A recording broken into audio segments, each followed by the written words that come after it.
Tindahan ka ba? O kaya naman estudyante ka na gusto mong may ekstrang pagkakakitaan or itinda sa mga kaklase mo. O kaya naman meron kayong party. Kailangan mo ng mga candies ilalagay sa loot bags. O ito, bago, from Coco. Ito ay ang Halloween lollipop. Ay malapit na yung Halloween, baka may magti-trick or treat sa inyo. Ayan o. Sa isang ganito, meron ka ng 30 pieces. Makikita mo iba't ibang characters. Ay, ito, ano siya, yung parang witch hat. Tapos, pumpkin, Casper, Frankenstein. So, iba-iba siya.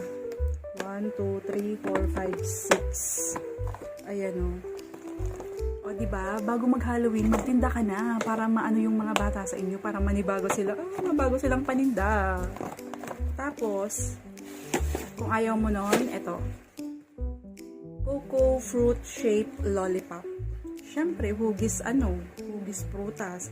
May grapes, may orange, may, di ko makita, mangga. Nasa loob kasi pakwan. Ayun, iba-iba. At hindi siya lalanggamin ha. Dati kasi hindi kami nagtitinda ng mga lollipop kasi nilalanggam siya. Ito, meron na siyang lagayan. O di, siyempre, alam ko, gagamitin mo na yan pag naubos na. O, check out mo na to. Ilalagay ko sa yellow basket. Dalawa yung pagpipilian mo. Para meron kang paninda, meron kang paglagay sa loot bags, at meron kang pang trick or treat. Check it out!